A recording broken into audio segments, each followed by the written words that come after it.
All right, everyone, welcome back again.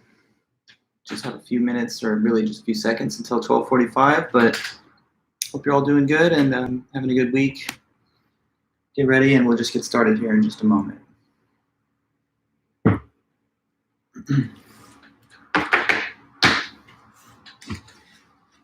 Feel free to chime in and say something in the chat if you want.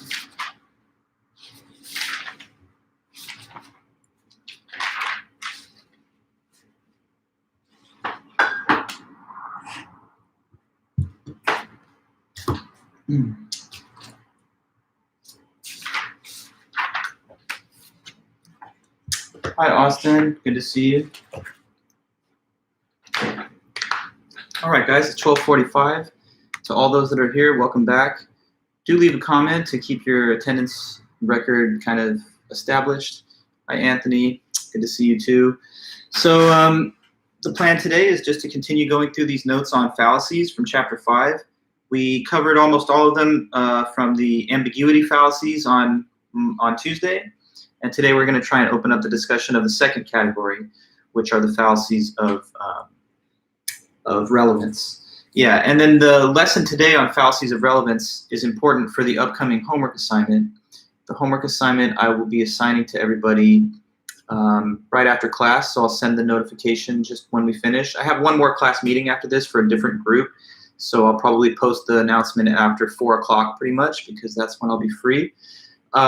And what I'm going to do is I'm going to change the due date of the assignment from the 13th to the 15th, so that's going to be due in 1 week next Thursday, just so that everyone's clear about that.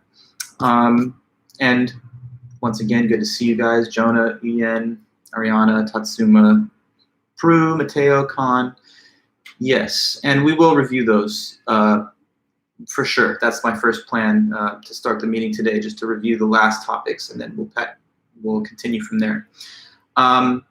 And I've been replying to the email requests for scores. I'm making my progress through them. I had a quite busy few days in the midweek here. So that's why there's been a little bit longer time back than I would have liked, but I'm still within the 48-hour window. And I still invite those that haven't yet emailed me to please just send me your request. And from the time you sent it, you'll get your response back within 2 days from there. Seems to be some pretty good scores overall. I think you guys did pretty well as a general case, but obviously each individual is just more concerned about themselves. So do check in with me, and I'm happy to tell you all about the detailed breakdown of your scores. What I've been doing is basically scanning images of the test form that you took with my written comments on it, and that provides you with all kinds of details about how each individual response was evaluated. Okay, so then let me take you back a little bit into the realm of the ambiguity fallacies, and we'll just kind of speak on the ones that we covered, and then we'll, talk about composition at the end. So fallacies are problematic arguments. They're flaws and errors that can be found when arguments are made or discussed. So knowing what the concept of a fallacy is enables you to be able to avoid being manipulated, tricked, deceived, or exploited by these sometimes clever sounding arguments that are actually erroneous and flawed. There are different categories of fallacies. The first one that we've started on is what we call fallacies of ambiguity. And fallacies of ambiguity are so called because within them there's ambiguous words, sloppy grammar, or some type of confusion between two related or similar concepts. So that's the kind of common thread that unifies these 5 examples under one common banner, the fallacies of ambiguity, but there are 5 members of the fallacies of ambiguity. So who can tell me what the first fallacy of ambiguity is that we all talked about at the previous meeting? Let me know. Started off with, what's it called again? Hi, Lauren, and hi, everyone else here. But just a quick question for you. Okay, good, Jonah. So we started with the equivocation fallacy. Now, it's always helpful, I think, for you to be engaged. You know, that's the benefit of being here live as opposed to watching the recording later, so you can answer my questions, right? So let me ask this question. Does anyone know the definition of equivocation? Hi, Matthew. Welcome back. What is the equivocation fallacy? When does this happen? What is a basic understanding that you have of equivocation.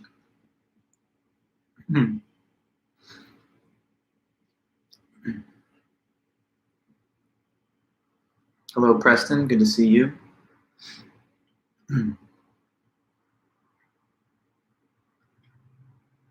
Okay, yeah, so Jonah, when a key term appears more than once within the argument and with different meanings, exactly. And good to see you too, Ian, welcome back. That's right, so when you have an equivocation fallacy, the argument makes use of a key term or phrase, which is then used more than once, but the meaning of it has been altered or changed throughout the course of the argument, and this makes whatever conclusion you're trying to derive from those claims invalid. So, like, what if somebody said, we all believe in free and fair elections, and free and fair elections means that there's no such thing as early voting. So therefore, we all believe there shouldn't be early voting. Now, that is an equivocation fallacy because we start in the first premise by saying free and fair elections is a common ground that we all share. And I guess in that sense, it'd be like, yeah, the concept is just that the election process is free from outside interference or tampering. But in the second premise, they take the meaning of free and fair elections and characterize it more narrowly as having to do with eliminating early voting. And so it makes it seem like if you're a fan of free and fair elections, you should be supportive of the elimination of early voting. But that's a different understanding of the same concept that was presented in the first premise. I'm just kind of putting this out there off the top of my head. But we also had some more like cookie cutter examples, like John is at the bank, and a bank is a financial institution. So therefore, John is at a financial institution. In such an example, we just played around with the thought that the word bank could be seen with having multiple possible meanings. Of course, one meaning is financial bank, where you lend or deposit money. Another meaning could be food bank, blood bank, or we went with river bank, like the edge of the river. So if John's at the bank, meaning he's fishing at the edge of the river, and then we follow that by saying bank is where you can deposit money, it doesn't follow any longer based on the different meanings of bank in the separate premises. It does not follow that he's at a financial institution. So we have to make sure that we insist that when people present arguments that they don't shift around or, as the word indicates, equivocates on a key term. You're supposed to have a what they call univocal meaning of the term throughout. So one meaning, not switching back and forth and flip-flopping on the meaning of the term. Okay, so that's equivocation. Afterwards, we talked about amphibole. Not to worry, Kayla, good to see you here. Just going over the terms that we studied last meeting and going to continue from there. But the second one was amphibole. With amphibole, it's the fallacy where there's a grammatical ambiguity in the statement or the argument.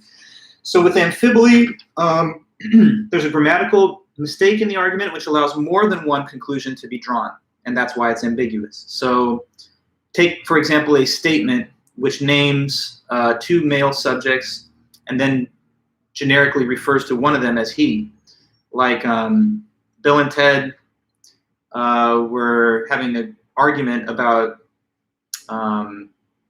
what to do with his time machine. Now, in the case mentioned, Bill and Ted are two male subjects, and it says they're having an argument over who gets to keep his time machine. But his is a singular masculine pronoun, and it's not clear to whom it refers in this example. So you'd have to disambiguate that by asking for further clarification, like, well, when you say his, exactly who did you mean?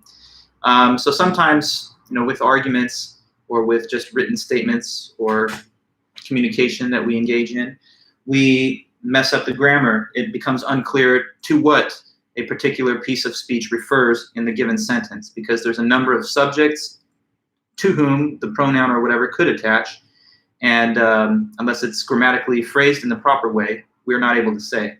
I mean, the case I just mentioned, it would be like, if it was Bill who we were talking about, you would say, Bill and Ted are having an argument as to whether who will be able to possess Bill's time machine. His time machine meaning Bill, so you'd have to make that specific. Okay, continuing from there, there was the accent fallacy.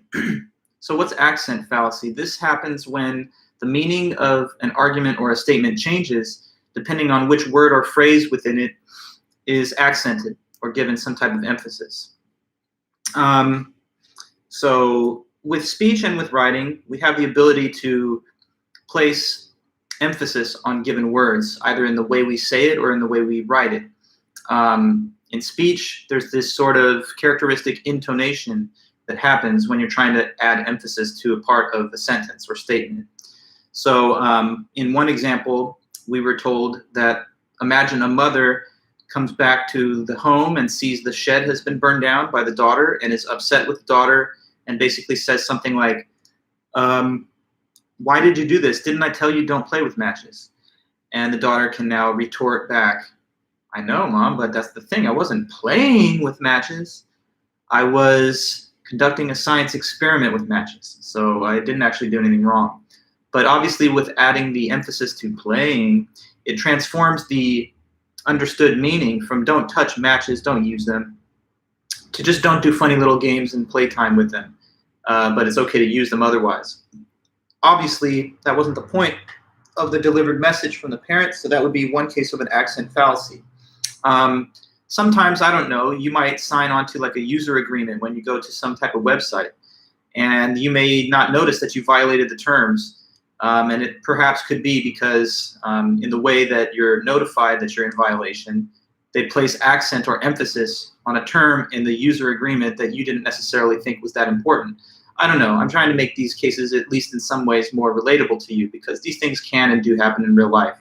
And when they happen, then you'll kind of remember the lesson. So next up, we have the fallacy of division. That was the last one that we had time for on Tuesday.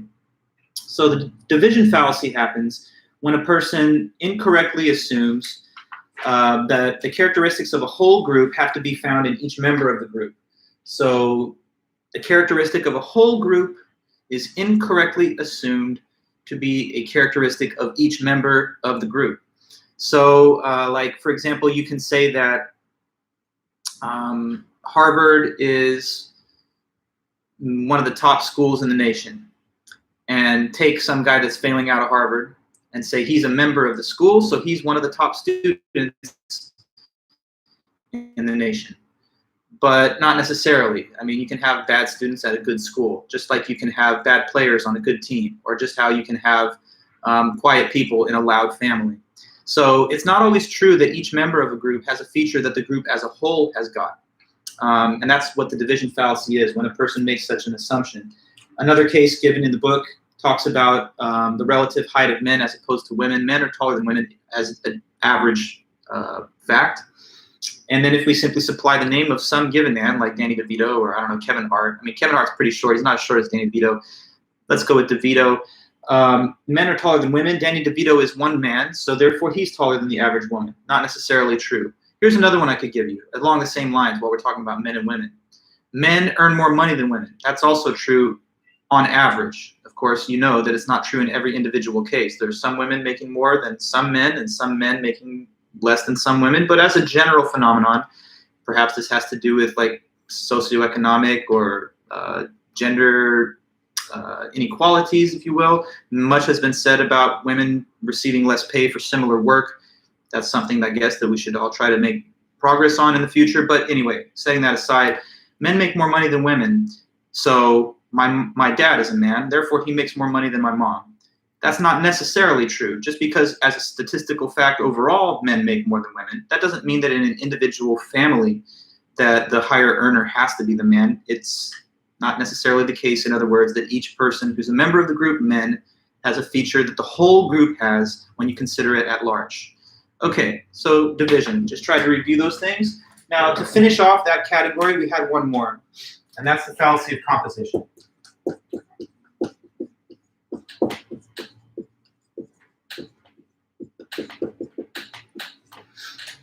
So the fallacy of composition is really just like the reverse of the division fallacy. So if you understand the division fallacy pretty well, then this is not going to be that hard because it's the same thing, just in the reverse direction. So with the composition fallacy, a characteristic of a member of a group, so a characteristic or a feature of a member of a group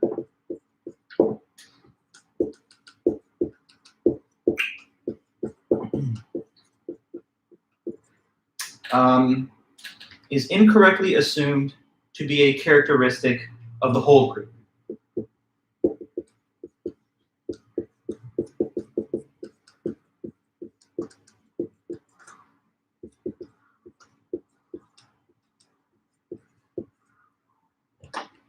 No, sorry. Incorrectly assumed to be a characteristic of the whole group.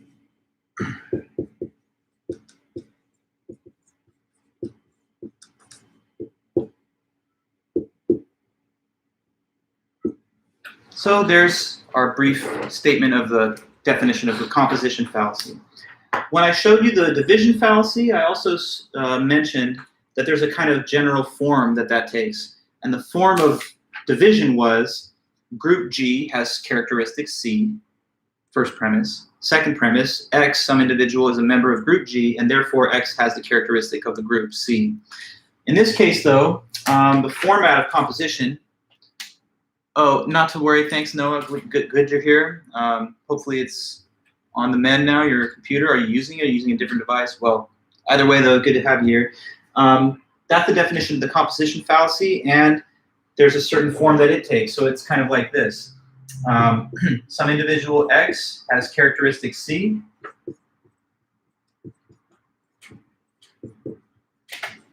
Second premise is that the individual named in this, X, is a member of a group, G.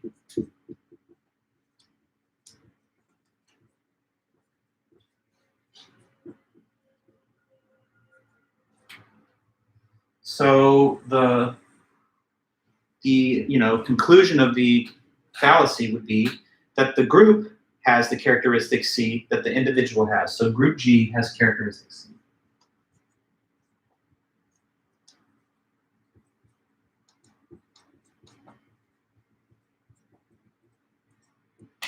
Okay, so there we've got it. Okay, not to worry. Music workstation. Oh, okay, yeah, you gotta get that fixed. Sometimes you need like a real specialist to do that kind of stuff. When those things break down, usually I just start looking for something new because it's like hard to find a person that knows how to do it. But anyway, back to this. A characteristic of a member of a group is incorrectly assumed to be a characteristic of the whole group as follows here. Individual X has characteristic C, he's a member, or they are a member of group G, and therefore group G has characteristics. So how about this?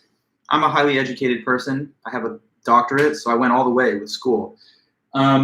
So let's say this, Dr. Vulich, has an advanced degree. And Dr. Vulich is a member of the Vulich family. So therefore, the Vulich family are all these people with advanced degrees, but that's not true at all.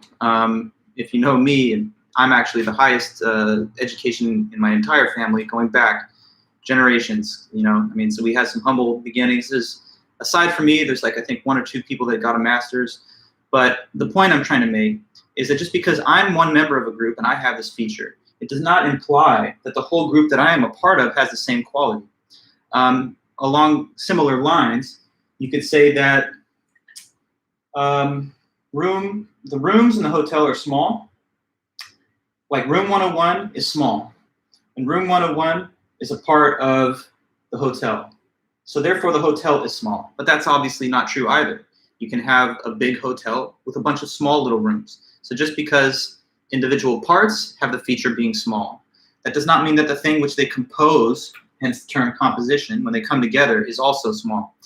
So with division, we start with some claim about a group having a feature, and we divide down to each member of the group erroneously.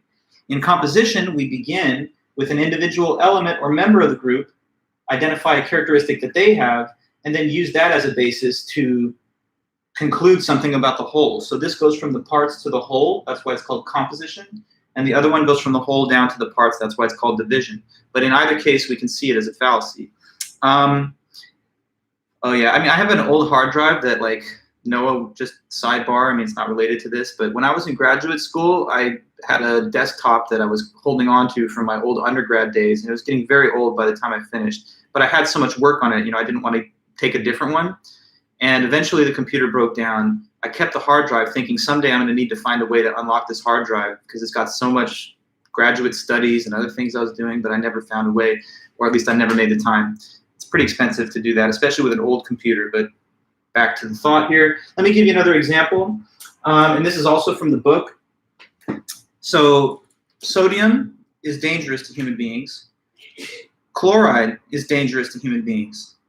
So therefore, sodium chloride is dangerous to human beings. Would that be valid? Well, no, because sodium chloride is just the scientific name for table salt. That's NaCl. Now, when sodium and chloride are combined into this molecular compound, they form the common staple of our diet, which is salt, which of course is not dangerous to health, or at least in relatively sparse amounts. It's a seasoning for your food, and it contains certain like iodine and things that are good for you.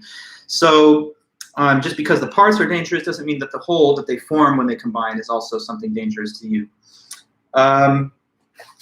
So I don't know. Kaepernick takes a knee. He's a member of the 49ers, and so the 49ers, I mean, he's not anymore, right? But when he was a member of the 49ers. That's the group. So we would say that the whole team takes a knee. Well, not necessarily. At least when he was there, the whole team didn't take a knee. Now I think it's a bigger thing and it's more widespread. But he was kind of like a trailblazer for that whole kind of protest movement at the beginning. So hopefully it's all coming clear to you guys. Composition and erroneous inference from the characteristics of a member of a group to a conclusion about characteristics of the entire group or set. All right then. So I think that we're good on that. Now we can finally move on to the second category. So there's a second category of fallacies. What we've already looked at were the fallacies of ambiguity, which had five members: equivocation, amphibole, accent, division, composition. Now we're on to the second big group, and this group is called fallacies of relevance. So that's the main point of today's lesson, to get into these fallacies of relevance.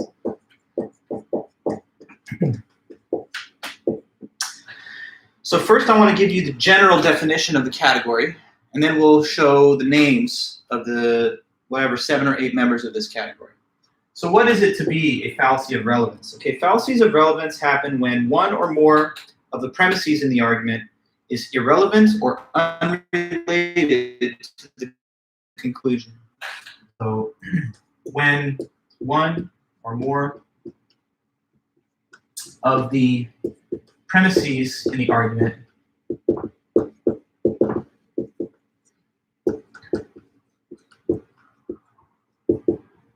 are unrelated. Just make sure I'm putting it the right way that I want to say. Well, let me start not with unrelated. I'll also add that, but due to the name, I want to begin with irrelevant. So that are irrelevant or unrelated to the conclusion.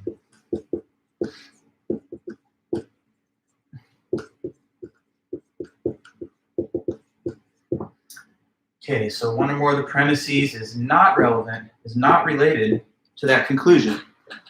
Okay, so with arguments, as you guys have learned, the structure of an argument is a set of premises leads to the conclusion. The premises are the evidence, they're the reasons that someone supplies to give a basis for the conclusion. They're supposed to sort of back up and justify that conclusion. So obviously, if the premises are going to support the conclusion, they have to be related to it. If your evidence doesn't have anything to do with the claim that you're making, then that would be problematic. Like if I say to you, it's really hot, therefore affirmative action is wrong, like it's hot weather today, so there's something wrong with affirmative action, that's totally irrelevant, you see? Like that's making a claim, but the evidence that I'm using to justify the claim doesn't even have anything to do with it. So you obviously have to make sure that there's relevance with the connection between the premises and the conclusion. Otherwise, the argument has a fallacy. But we need to be more specific than this. This is just a general concept of fallacies of relevance, but there are 8 individual members of this group. So let's talk now about what the 8 are. Okay, I'm going to list them, and then we'll go through them one by one like we have done before. So fallacies of relevance, got a bundle of them, starting with personal attacks.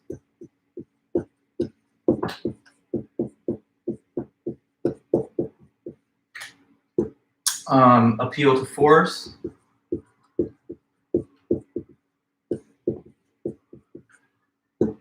Then there's appeal to pity.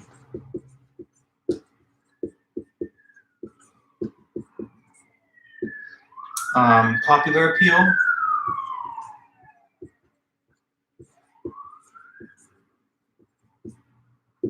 Appeal to ignorance.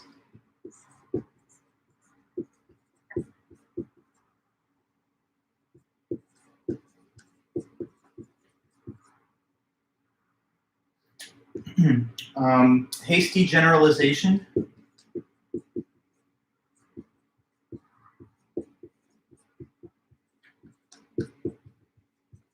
And then there's two more. There's straw man, and then the straw man here. And finally, red herring.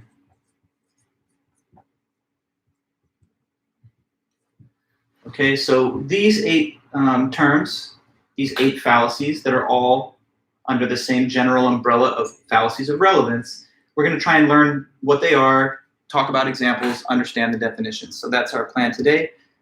We're into the second batch. We've talked about ambiguity, now relevance. 8 items. Okay, so let's start here with the top at personal attack. And I'm going to erase the board. I just wanted to list them for you one time so you can kind of see the scope of what we're going to try to get through. Hopefully we'll get through all 8 of them today. If not, we'll just continue from there on Tuesday. But starting with the personal attack now. More of a focus on each one now.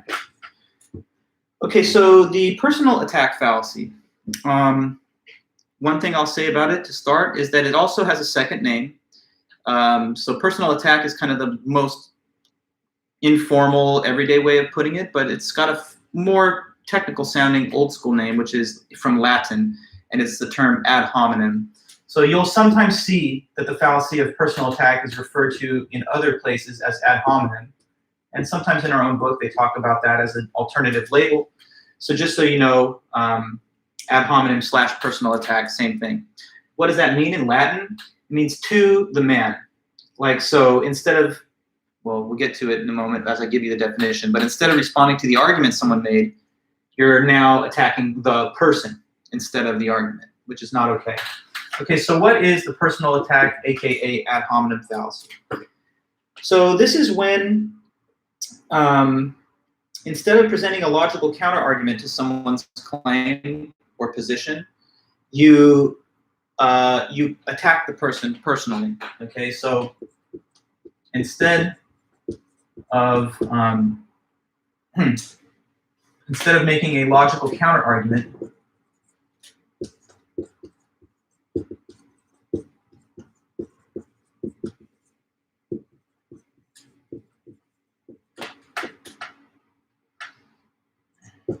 one attacks the person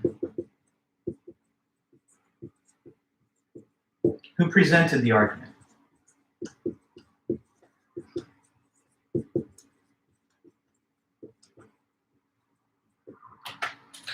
Okay, so when a person presents an argument to you and you maybe don't agree with what they're saying or concluding, you're not supposed to make it personal in the way you respond. You're supposed to, if you don't agree with them, tell them what's wrong with the argument, like dispute their premises or try to challenge the connection between their premises and their conclusion, or formulate a counter-argument that's based on evidence. But what you're not supposed to do is to just get down in the gutter and start insulting this person or saying things that are personal about them instead of their claims. So like if someone comes up to you and says, you know, global warming is a serious issue. According to the evidence that I've looked at, global temperatures have really spiked up in the last 10 years, and Arctic sea ice seems to be melting, and that's causing water levels to rise in coastal areas. So we should probably curtail our carbon emissions. What do you think? Now suppose that the person hearing this says, you know what, I don't think any of that's true, and here's why. Your argument, I'm not going to listen to a person with breath like that. I can't even listen to you. Your breath smells so bad. Go take a shower, brush your teeth or something, you know, get some mouthwash or chew some gum. You don't know anything about global warming. Get out of here. Now, come on. You guys heard what that was? That's not a response. That's not a logical response to what they said. Does that show that they were wrong? Does that show that their claims are incorrect? No, it's just making a personal attack about them, about their hygiene or whatever. And maybe the person has good or bad hygiene, but it's not relevant, is it? It's not relevant to the content of the argument that was laid out. So if you do this and you start to resort to name-calling, insults, personal attacks, it doesn't show that you're the person with the better claims or with the more solid evidence. If anything, it undermines your credibility because it makes it seem to anyone that sees this that you don't have the confidence to actually make a rational case for what you think, and you have to resort to this type of ad hominem insult. And when a person does an ad hominem to you, it's always tempting to take the bait and get down into the gutter with them and start slinging mud back. So if the person says, your breath smells, so what do you know about global warming? You're like, oh yeah, well look at your outfit. I mean, you don't even know how to dress, and you're telling me that I have bad breath.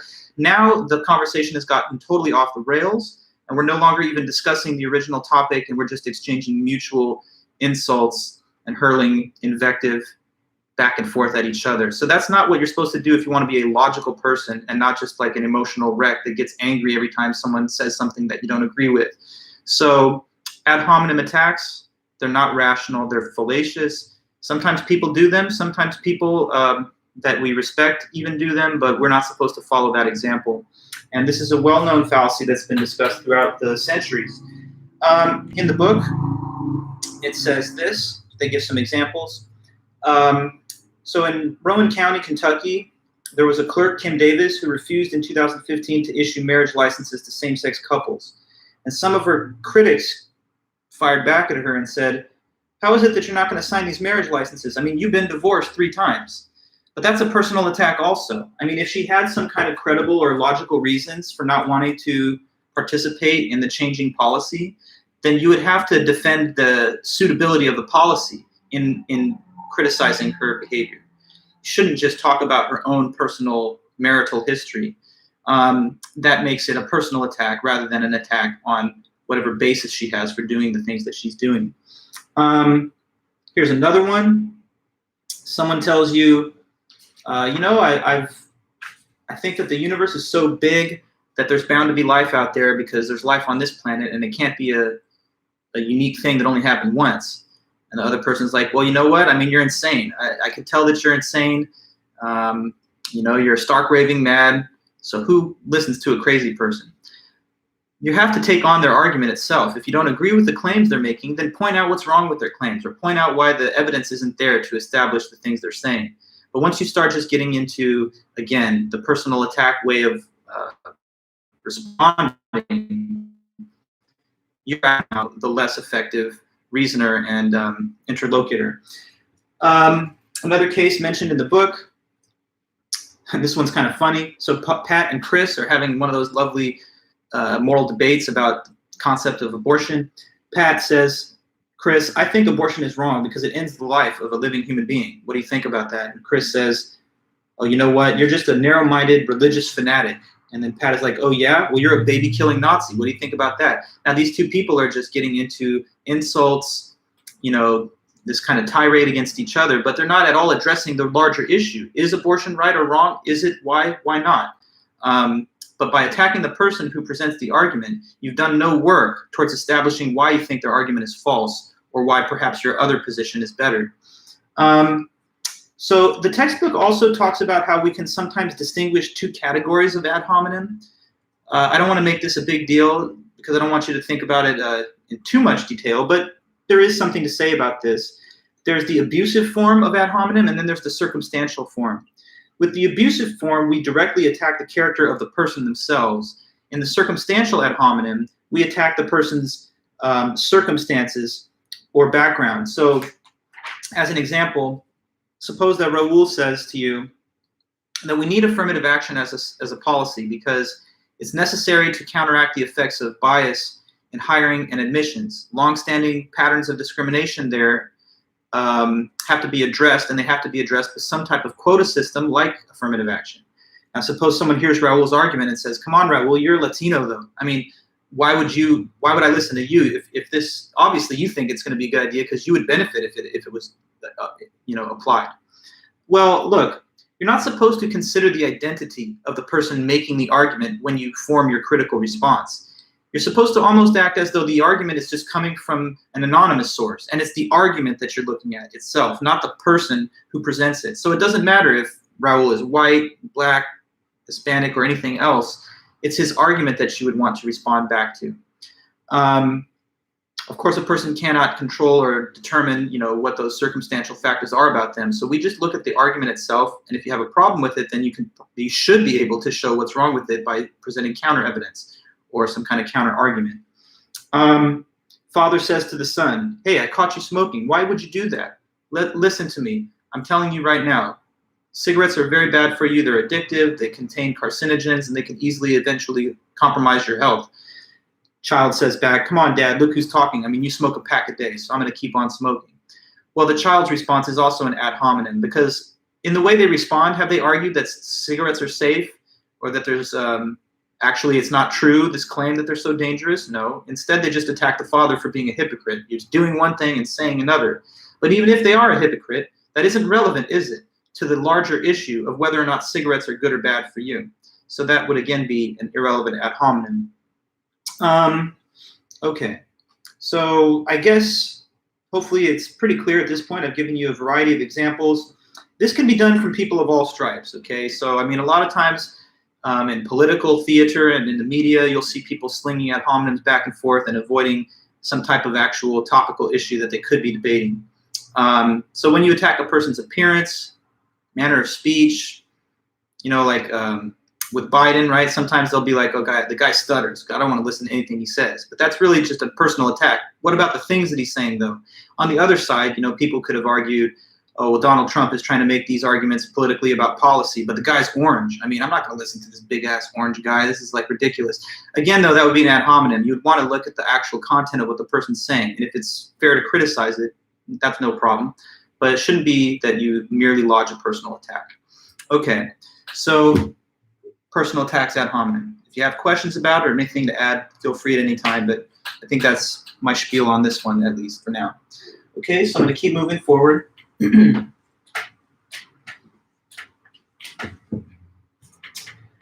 So to the next, and by the way, so I mean the proper response to an ad hominem attack against you, because this sometimes will happen, right? You're trying to make a point and someone's like, who are you though? I mean, you're an idiot, or they make fun of you in some way that doesn't address your argument. You're not supposed to, you know, take the bait and start slinging ad hominems back. Instead, take the high ground and be like, that's an ad hominem. I mean, you're going to commit fallacies. You're not going to deal with my argument. Obviously, then you don't have an actual position. You're just going to attack me. And that really kind of disarms the person that's using the ad hominem, because what are they going to do then? Attack you again? It's like, okay, we'll keep doing it. It just reinforces the point that I have the high ground and you don't. Okay, so going to the next one, which is appeal to force.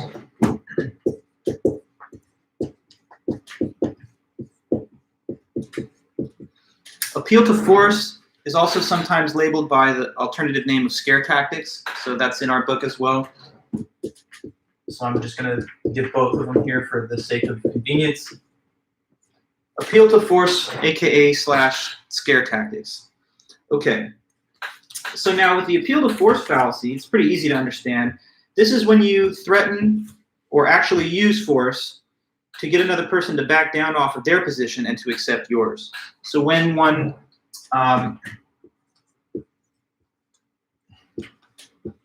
uses or threatens to use force to get someone to back down,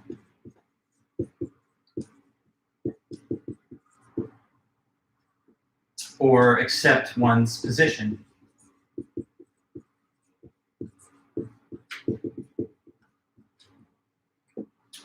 Okay. The book here, just keep it close by. All right, so maybe you guys can relate a little bit to this. I'll make the example of something like having one of those hot topic debates with one of your parents or something. So suppose you're at the dinner table and you're sharing some of your views with your parents. And I don't know, I'm not presuming anything about your parents. This is just a generic case. But sometimes people's parents are of a different generation and don't necessarily see eye to eye with all the views of, you know, the youth. So suppose you're trying to explain something about your perspective on a topic to them. And, you know, you're like, I think social justice is one of the big issues in our time because we've inherited a lot of inequality from the past, and I think it's time for us to really eliminate that. Don't you agree, Dad? And Dad's like, no. In fact, you better stop saying that stuff around here, because don't you remember who pays your tuition? Now, what is the implied threat in the dad's message in my example? Don't disagree with me, because don't you remember who pays that tuition? So what is the implied threat? Easy to say, but let me hear it from you.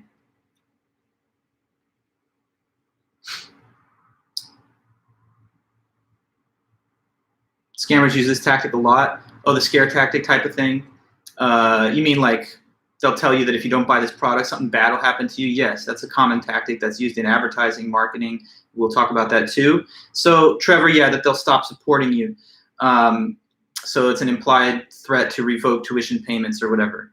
And that's just one example, and not to say it has to be a case of a parent. You could be talking to someone like your boss, and you tell your boss about some type of policy view that you hold.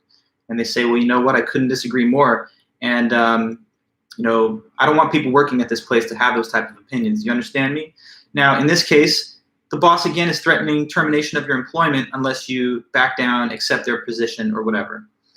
But the thing is, that's not an appeal to reason. The person's not saying, okay, son, listen, I've heard your argument, but here, it's actually incorrect, and let me show you why it's wrong, and I'll make an argument as to why it's wrong, which is just based on logic and reason. Instead, if they have to threaten you, then it makes it seem as if they have no logical counter-argument, and they have to merely resort to these kind of overt or implied threats to get you to fall in line.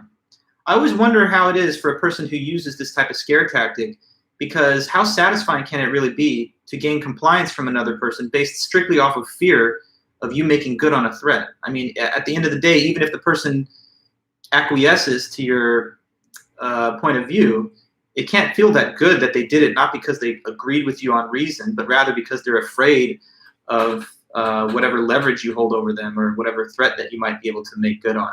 So yeah, I've always wondered how it is that a person can even find much favor with doing it, but you know, people do that. So when we use or threaten to use force to get others to back down or accept our own views. Let's see. Sometimes people will make overhyped, scary predictions of what might happen if something is allowed to occur. Like they might say, oh, don't develop artificial intelligence, because if you do that, next thing you know, these robots are going to dominate us and take over the world. I know that's not what you want. That's scary, right? So maybe you shouldn't do it. Or as you said there, Jonah, sometimes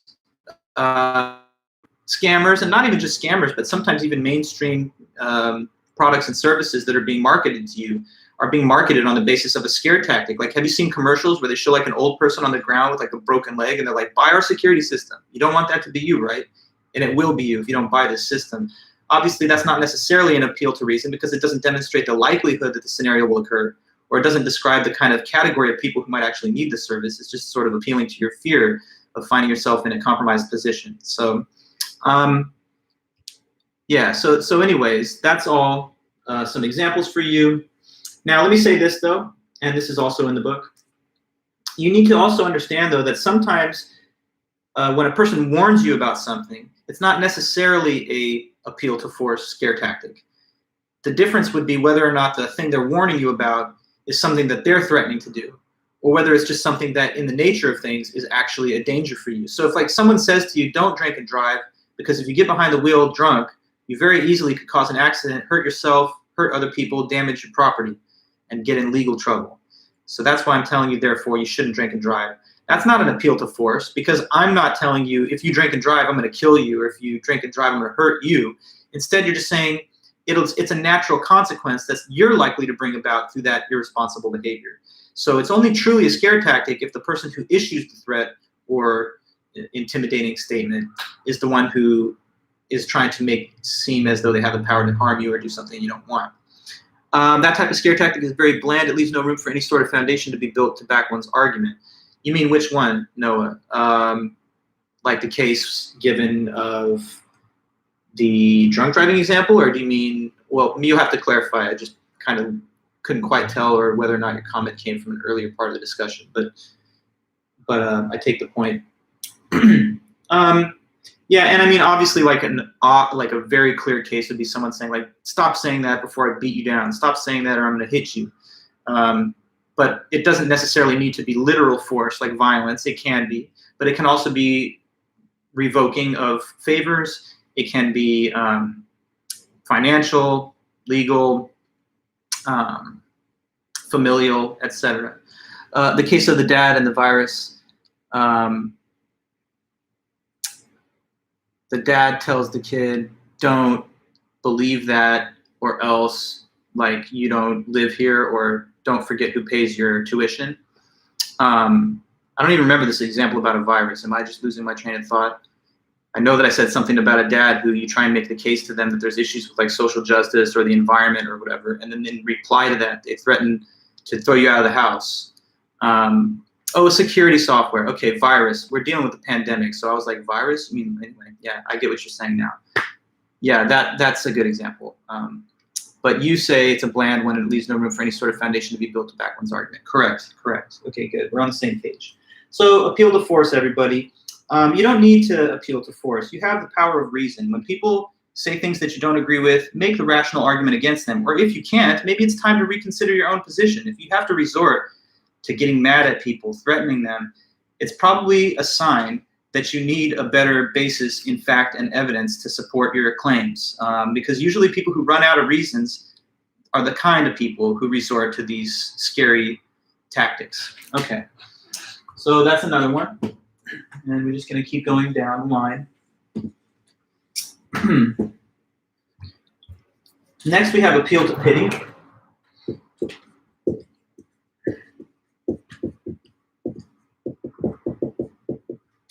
Okay, so appeal to pity happens when a person tries to invoke sympathy or pity within an argument or dialogue, but in the case given, it's irrelevant to the circumstances. So pity is invoked in an argument when pity is not relevant to the disputed conclusion.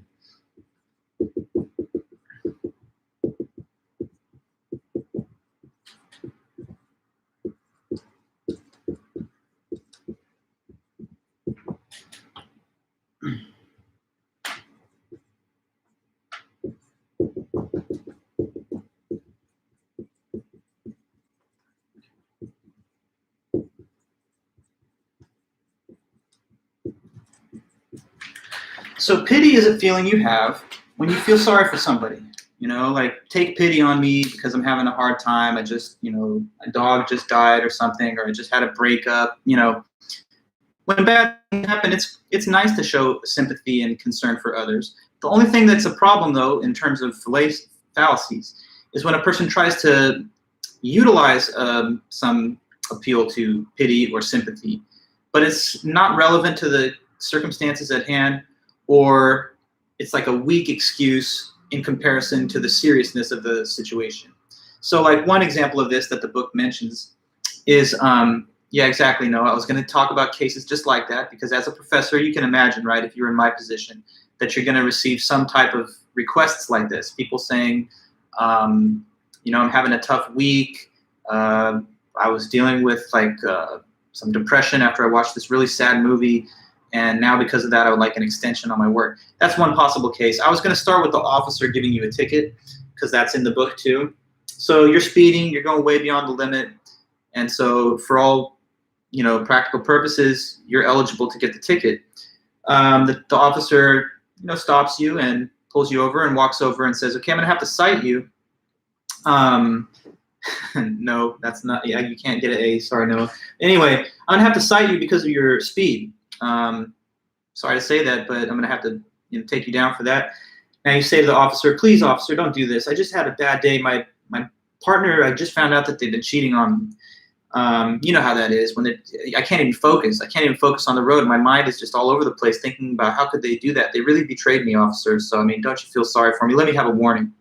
Now, I guess it is sad and it is unfortunate. It's something to pity when a person has a nasty breakup, but it's not really relevant, though, to the main question of whether or not the person was violating the traffic laws. So in this case, we can say it's appeal to pity. My goldfish just died. You know, I'm really sad about that. A lot of these examples, when I give them to you anyway, I try to kind of overemphasize how inconsequential and minor the situation is that you're requesting pity about, because that makes it obvious that it's irrelevant. You know? More examples in the book. I don't have time to type my assignment for class tomorrow because I promised my friend I'd meet them at the movies. And you know what, in friendships, you can't break promises and just be a flake. So can you maybe type my assignment for me? You're talking to your other friend. Please, please, please just do this one thing for me. I really need your help. The person trying to rely on some invocation of sympathy or pity to get you to do them a special favor. Mateo, it seems that the cheating scenario could be relevant to the person speeding or violating traffic laws. Well, I mean, I guess it could be relevant to the reason that they did it, but it doesn't really bear on the question of whether or not they ought to have been doing it and whether or not they ought to have been aware of their obligations while they're, a motorist on the roads. Yeah, now, Noah, good question. And Mateo, I think your comment is kind of along the same lines. Like, at what point does the request for sympathy become merited based on the seriousness? And the textbook says something about that. So when you go to the officer and they pull you over, what if you say to the officer, "Officer, I'm so sorry, but the thing is, I'm speeding because in the back seat there's a toddler that's choking on a quarter, and they're turning blue, they're losing oxygen. I could not wait for paramedics to arrive to my house, so that's why I'm blowing through red lights and breaking traffic laws, because it's urgent that I reach to the ER."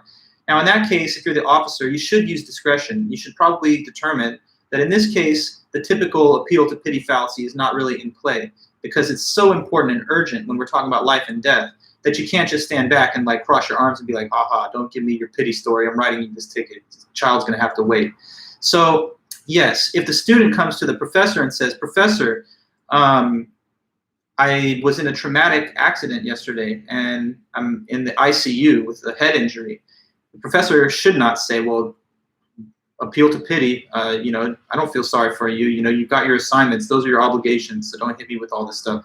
Obviously, when it crosses a certain threshold of significance and seriousness, it exits the realm of appeal to pity, and it just becomes a legitimate request for help because of the dire nature of the circumstances that you're facing.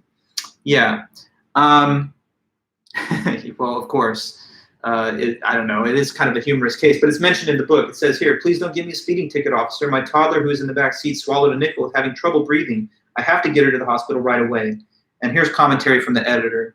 "In this case, we would consider the officer grossly insensitive and even perhaps criminal if she gave the parent the speeding ticket instead of escorting them and that child to the hospital as quickly as possible." Sometimes, I'll just make one more mention. You see advertisers and marketers trying to use the appeal to pity fallacy to get you to support their cause or to buy their products. I don't know, like sometimes a service will say, "Buy this product and we'll donate a certain amount of money to the animal shelter or to the homeless." Or in other cases, it could be a charitable program itself, and they show you like an image of a child starving in the third world as though your donation is the thing that makes the difference between life and death for that particular person. Not to say that there's a problem with charitable donations. This is a valuable and noble thing for a person to want to do, but there's perhaps a better basis in evidence that could be given to you as to the suitability of your donation for these people, or what kind of needs they have, or what kind of ratio of donation to aid is actually going to make an impact or a difference. So anyway, guys, that's appeal to pity, and we're going to keep going on.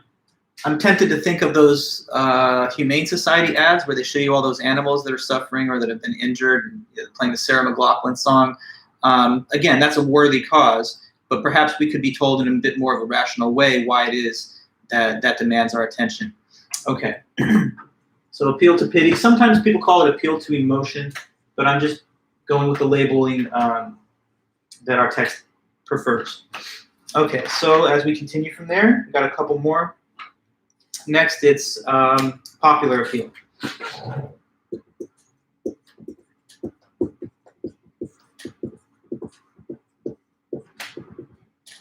Okay, popular appeal. Easy enough to explain, I think. This is when a person appeals to popular opinion to support their argument or conclusion.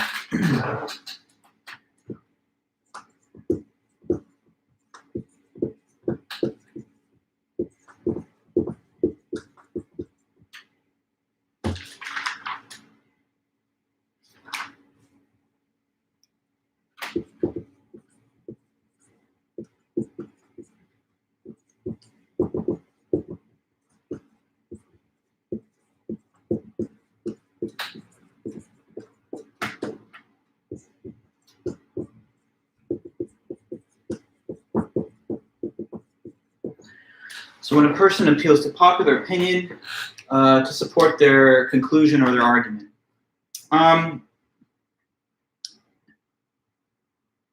Yeah, I don't know. I donate to whatever the Greenpeace environmental fund. I've done that for a long time just because I think the environment's important. But there's a lot of other charitable causes that if I had more time and leisure money, maybe I would also donate to them. But that's a separate point. Nice. I'm glad that you got some good poke. I'm actually very hungry. I haven't quite eaten yet. I've been very busy this morning, so it distracts me thinking about food. But back to the thing we're talking about, popular appeal. When a person appeals to popular opinion to gain support for their argument or for their conclusion. So, like, when you think something's true, you have to make the case that it's true. You can't just say, oh, because everybody thinks that. You know, so like if I say to you, iPhone is better than Android because it's more popular than Android. More people own it. Now, look, maybe iPhone is better than Android. Personally, I'm an Android guy, but whatever. Everyone's got their own opinions on this. But at the same time, if you think that iPhone is better, the case that you have to make has to do with what the phone is like itself. So you would say why it deserves the popularity that it has achieved. But just saying it's good because it's popular is a fallacy. Obviously, what's popular or what most people think is good or proper is not always correct, right, or true. So you need to make a better argument than just saying, hey, most people think this. I mean, in the same way, what if I was trying to convince someone that God exists? And they're like, well, tell me why you think he exists. And I say, come on, just look at statistics. Like 90% of people believe that, so therefore he exists. No problem with the case of making that God exists. There's a lot of good arguments for that conclusion. There's the cosmological argument, ontological argument, the argument from design, and others in the classical literature. But just saying, oh, it's because most people think so, that's why, this is not a good way to argue. Obviously, sometimes the majority can have the wrong view. If you go back in time, prior to 1920, most people probably would have thought women shouldn't be voting. Or, you know, prior to the abolition of slavery, most people, free society members, would have thought, oh, slavery is justified, or it's something that was spoken of in the Bible, so it's still okay. But again, these would have been the wrong views. Just because they were popular doesn't mean that they're true. 4 out of 5 doctors trust this product. Well, let me say this. I mean, if it's really doctors, then you might think that their expertise gives them some credibility to where, if that's the majority of doctors, maybe if it's a medical claim, you might think it has some kind of at least plausibility. But how about this? It's like 4 out of 5 kids agree. Flintstones chewable tablets are the best. In that case, these are kids, and who really cares if that's popular with them? Or you might say with the consumers, like more people drink Coke than Pepsi, so Coke is the better drink.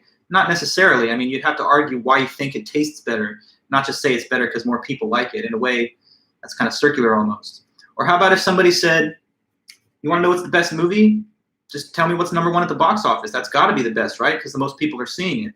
If that was film criticism, then people wouldn't even have to study that topic at all. They would just be able to read off box office receipts and tell you how good a movie is on that basis. But obviously, you know, people that are a little bit more elevated in the way they make art criticism are sometimes willing to say that the most popular things are actually the most banal and the most vapid and lacking in substance. You know, so like the popular #1 song on the radio might not be to some, you know, real serious music people the best song that you could possibly hear.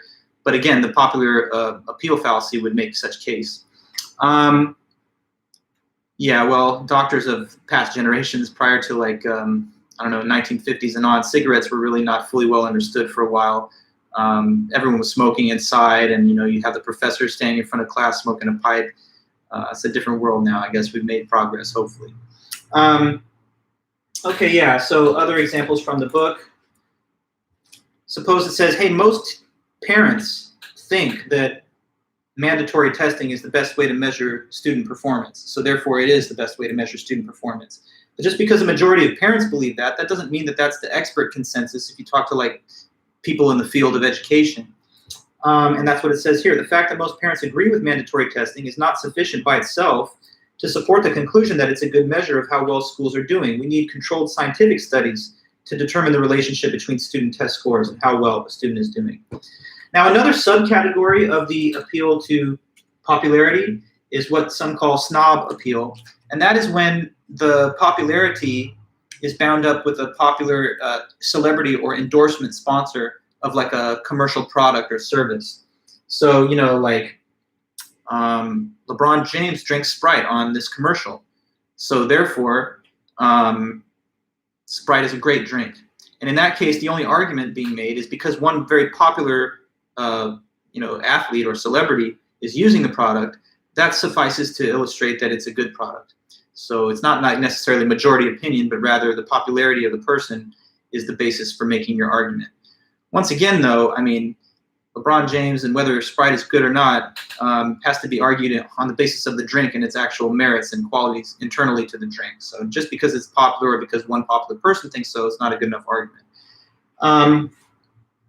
Okay, let's see. Sometimes we also see it in, let me get this here. So just a few examples from the book to finish off the discussion. The use of supermodel Kate Upton in 2013 Super Bowl ads for Mercedes-Benz are examples of snob appeal. Indeed, this fallacy is particularly prevalent in ads that that attempt to create a market for products, such as fancy cars that we would not ordinarily consider purchasing. Yeah, like Matthew McConaughey, I've seen him in those Lincoln commercials, just driving around like, all right, all right, all right. Like, and so he's the sponsor. We're supposed to want the car because he drives it in the commercial. But whether it's a good car or not has to do with the features of the car itself, not the person who may or may not, be sponsoring it for a fee. Okay. Well, I mean, look, LeBron James, you can definitely make a valid and logical argument that he's the best basketball player to ever live. You just look at his performance on the court and what he's able to do. But that I don't think carries over at all to judgments about soft drinks and diet. Matthew McConaughey, legendary. Interstellar is a great film. I like that movie a lot. I actually, in another class, I teach some material that has to do with the space-time concepts that are involved in the movie. It's a good film. But back to what we were saying, that's popular appeal. Okay, so let's go on then. As critical thinkers, just keep in mind that a particular position or conclusion is not necessarily right or correct just because the majority or an elite group accepts it. Okay. It also does not mean the opposite. It doesn't mean that the majority is always wrong either. It's just a case by case, which has to be decided on the basis of the evidence that's particular to the given argument. So we can't just think in broad strokes that popular things are always correct, but we also shouldn't harbor the assumption of the contrary, that whatever's popular has to be wrong, like the contrarian type of person would think. It just depends on judgment. You have to bring your judgment to bear on each case. Okay, so next up, we've got appeal to ignorance.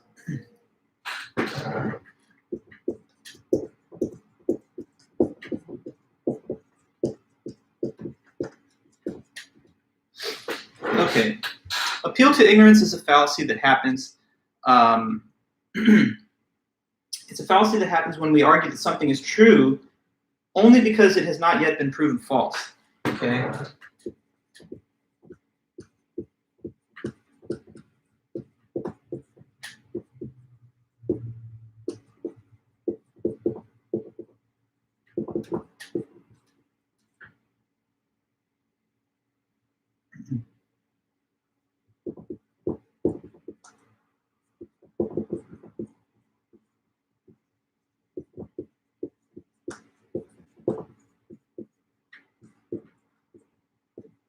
Okay, a person argues that something is true, but why?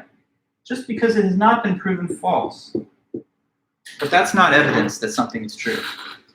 So for you to have evidence that something is true, you have to have evidence that supports the truth of the claim. You can't just have an absence of evidence that contradicts the claim.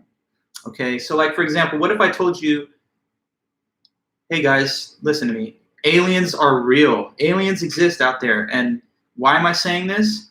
Well, because why? According to this fallacy, what do you think would be the fallacious reasoning? I'm telling you aliens exist. Because why? Finish my thought according to the fallacy given here. They must be out there. They've got to be out there because, wait for it, why?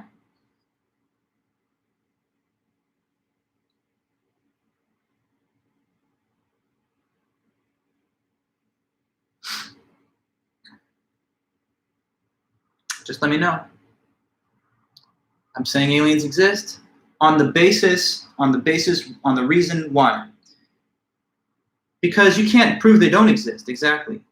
Because you can't show that they're not real, so they must be real. But that's not actual proof. That's just trying to say there's an absence of evidence that they don't exist. But it's not possible to prove a negative. What would it mean to say, oh, I've proven that they don't exist? You'd have to canvass the entire physical universe, which of course is not possible. Even if you could do that, the amount of time that it would take you would leave behind so much space after you had canvassed everything that they could have started to exist in the time you spent moving on from the one location to another. So anyway, you couldn't prove the aliens exist just by saying that no one's proven that they don't. What would constitute proof of aliens would be affirmative evidence of their existence. Like if the Mars rover beamed back images of little aliens on the Mars surface, then we could say, okay, now we actually have credible proof of their existence, but it's not proof just to say that no one's proven otherwise. If that was the case, then I could sit here and just try to claim that I'm proving all kinds of things in the same way. So like there's gotta be a Sasquatch, because no one has proven that there's no Sasquatch. There's gotta be leprechauns, there's gotta be the Loch Ness Monster, ghosts, because no one can prove that they don't exist. Now, I'm not saying definitively that any of these given things don't exist, but I'm also telling you that in all the arguments I just mentioned, no proof was offered. All that was said is that the contrary hasn't been shown. But when you have evidence, you're supposed to have evidence that proves something. You're not just supposed to point out that the negation of what I have said has not been proven. Okay? Like what if someone came to you and said, you're like in a relationship or whatever, and they're like, you're cheating on me. You're like, no, I'm not. I'm definitely not. And they're like, well, unless you could prove that you're not, that's my evidence. You are. You're cheating on me because you can't prove that you're not doing it. Now, you would probably say to the person, what, you don't even have any evidence? You're just saying you can't prove that I'm not? That's not really any reason to think that I'm cheating. You'd have to have some kind of basis to think I was doing so. Like you see me coming home at weird hours, or you see me, sending messages to people that you don't know, or whatever. But if none of those things is happening, you can't just be like, prove that you're not. Okay, so now one little exception to this that you might be thinking of is, well, what about in court when they say innocent until proven guilty? Doesn't that look like appeal to ignorance? Because they're saying if you can't prove it, if you can't prove that it's false that I'm innocent, then we're going to consider that I am. Well, look, there's a difference in that one case, because that has to do with a legal standard that we want to apply when we put people on trial. Basically, in our system of criminal law, we want to make the state bend backwards to grant a presumption of innocence, because if we didn't do that, then it wouldn't be too easy for the state to remove our liberties and to prosecute and jail us without solid, really robust proof. Now, in everyday life, though, we don't say, I assume something's true unless you can prove that it's false. But in this one exceptional case of law, we kind of deviate from the normal epistemic standards that we bring to bear in our everyday lives, and we grant a higher standard of proof that the state has to pass in order to establish a conviction.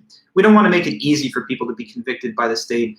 Otherwise, we would fear that we're living in a system that doesn't grant us the full measure of freedom and liberty. So just out of a basic premise that we want to have the maximum liberty capable of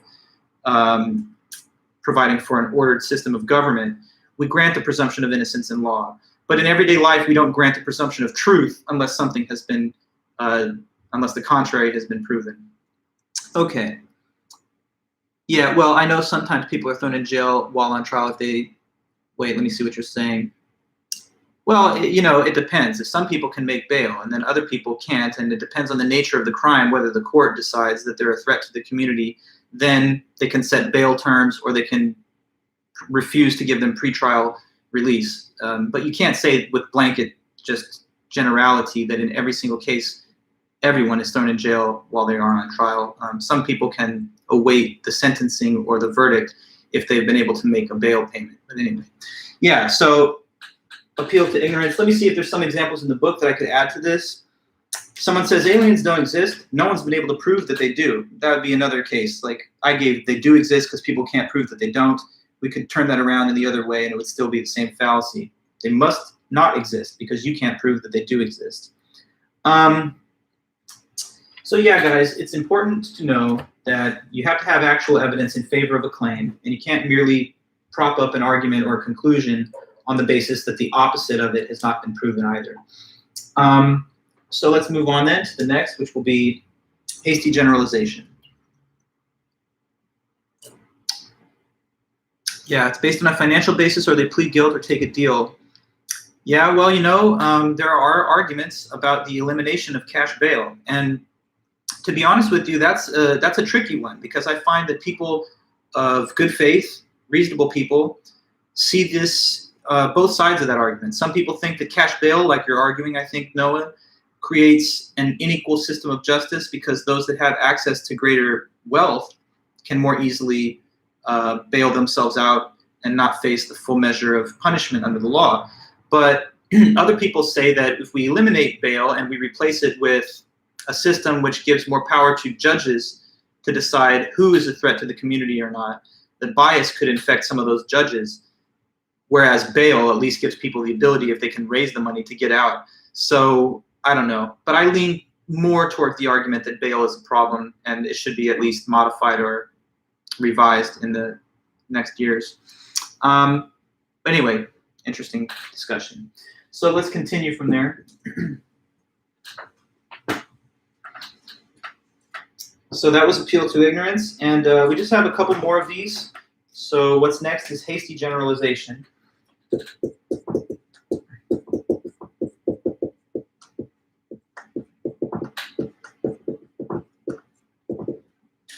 Okay, so hasty generalization, this fallacy happens when a person makes a universal claim, but they make the claim too fast, pretty much. They make it based on a sample of evidence that's either too small or somehow skewed or biased. So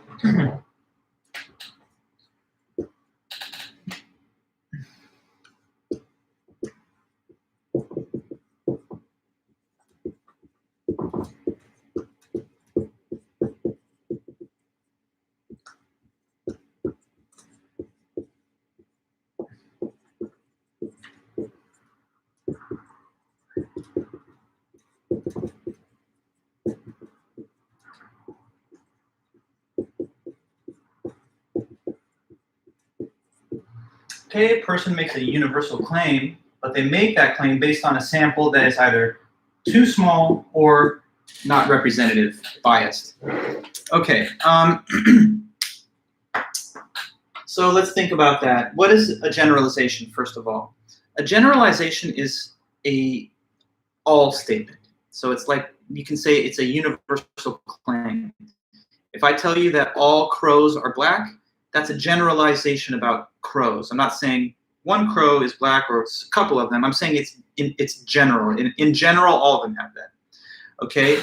Now, with general statements, generalizations, we would have to have extremely powerful and strong, compelling evidence to make such a claim, because all that it takes for the generalization to be false is one counterexample. So if I say, like, all men are cheaters or something, that would not be true if there's even one honest and upstanding man that doesn't cheat. So it doesn't say some men cheat or most men cheat, but a generalization would make the bold statement that all universally do so. And the problem is that sometimes people jump to these general claims, but they do it with information that is not sufficient to support the general claim. So hasty means too quickly. Generalization is one of those all statements. So a hasty generalization is jumping to the conclusion of all when you haven't had enough experience or evidence to show that. So some examples from the book. Take this as one example. So the woman says, my father abused me. And then later on, as an adult, I found a relationship with someone, and in that relationship, my boyfriend was also abusive. So my dad was abusive, my first major boyfriend was abusive. Therefore, what do you think would be the conclusion of this example? The person says, dad was abusive. Then high school boyfriend was abusive. Therefore, my conclusion is what? All men are abusive, correct. But it's not necessarily a fair conclusion to draw just off of the two examples. It's a sample of experience, but it's too small to really reflect the full spectrum of men. So it's probably a hasty generalization in that case. And sometimes people make such assumptions based on those kind of experiences that are limited. Here's another example from the book. Someone thinks that college education is the great equalizer when it comes to class in the United States, because talk show host Oprah Winfrey, the founder of Starbucks, Howard Schultz, and Kenny Trout, the founder of Excel, they all three came from very poor families, but they put themselves through college and now they're billionaires. So that shows you that anyone can start from from poverty and become a billionaire in this country. Well, that general statement at the end, any citizen can go from rags to riches, is perhaps overstated on the basis of the 3 examples that were given. These are just 3 people, and it's not necessarily reflective of what the general case is out there in our society, and that's what the book says. It says, this statement is a hasty generalization based on only a handful of outdated cases. In fact, while 77% of young people from rich families graduate from college nowadays, only 9% from poor families earn a college degree, which exaggerates the gap between the rich and the poor, which is already at a 30-year high. So it's not necessarily a general truism that anyone can make this movement across the tiers of socioeconomic status just because 3 prominent people did do that. I don't know, let's see.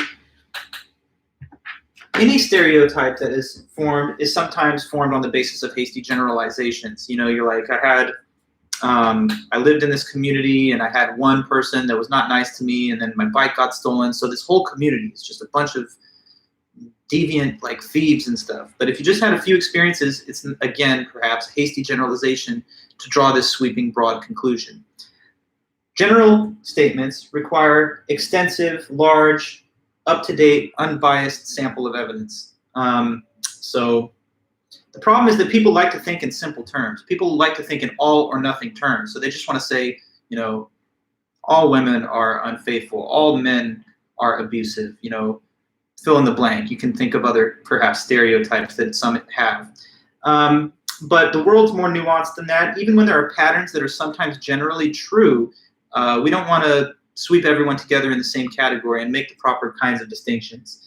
So before we make a generalization, make sure we have sufficiently large, unbiased, and up-to-date sample. Here's another funny example. After the death of the great in 1824, a physician removed his brain and weighed it. And what he found was that Byron's brain was 25% larger than the average brain.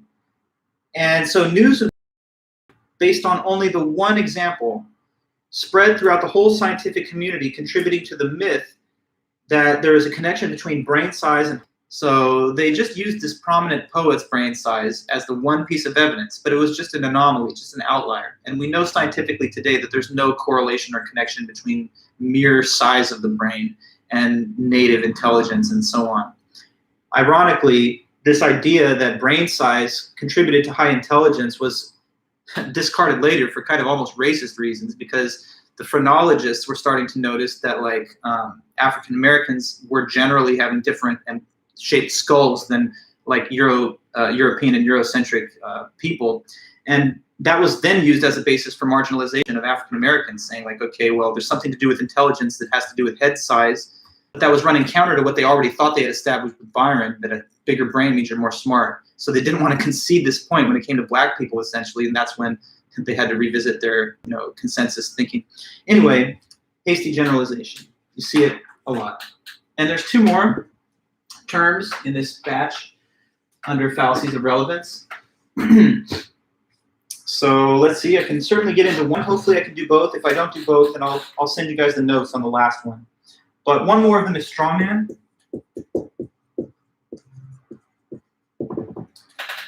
So strawman is a fallacy that happens when you distort or misrepresent your opponent's argument in order to make it seem easier to defeat, to refute it. Okay, so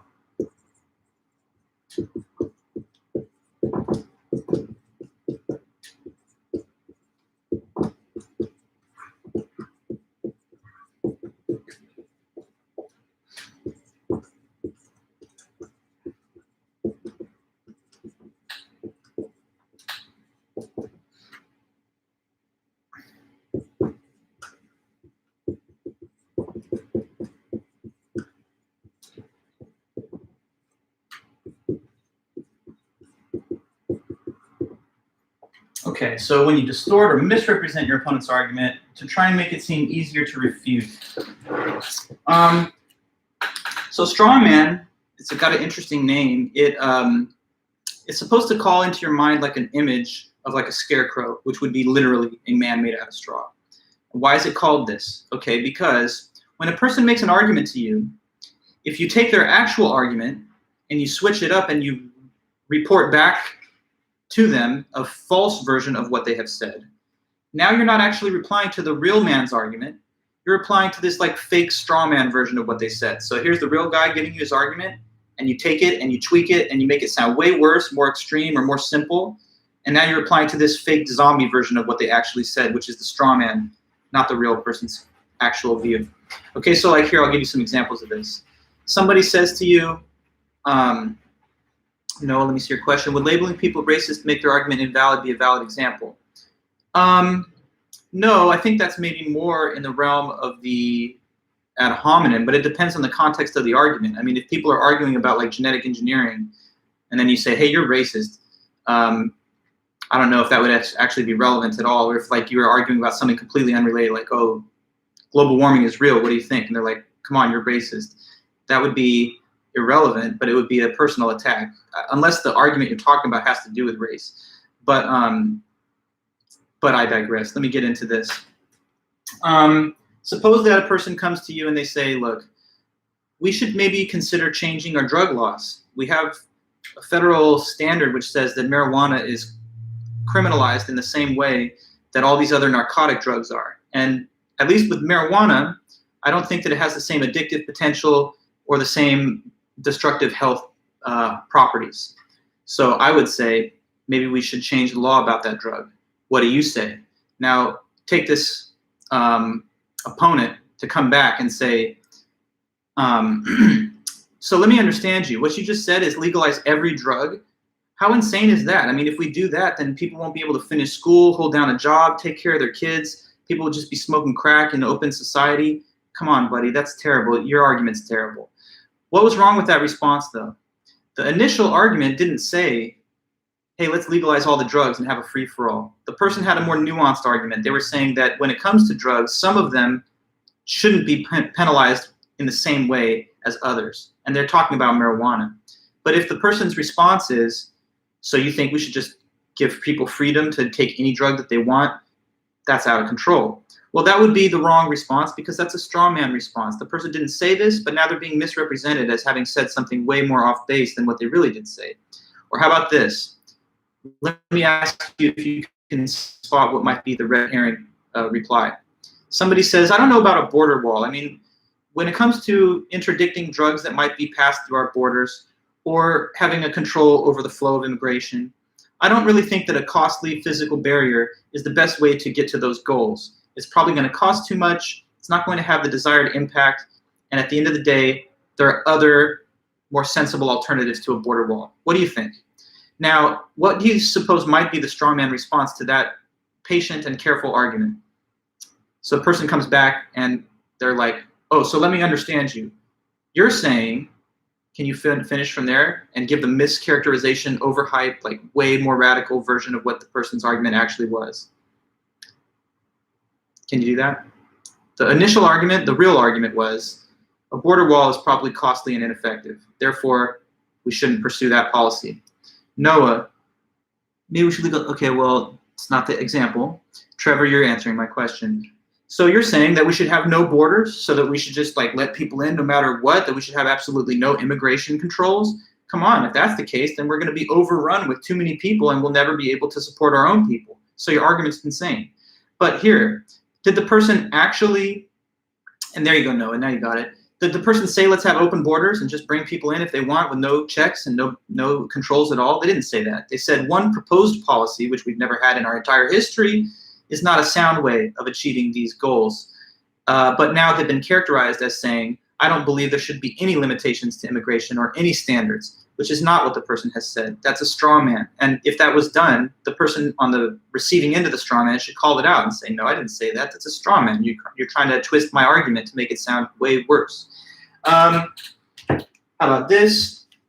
Someone says, genetically modified crops should be subject to stricter regulations because that kind of production method is not ecologically sustainable. And then suppose that somebody says, okay, so let me get you right. You're saying stop using all forms of agriculture. Then how are we going to feed ourselves? You want people to stop doing farming? Come on, we need to eat. Get out of here. Well, the person didn't say stop all forms of agriculture. They just said one method of agricultural production should perhaps be modified or revised. So once again, the actual argument has been blown way out of proportion by the critic so as to make it seem easier to defeat their real position.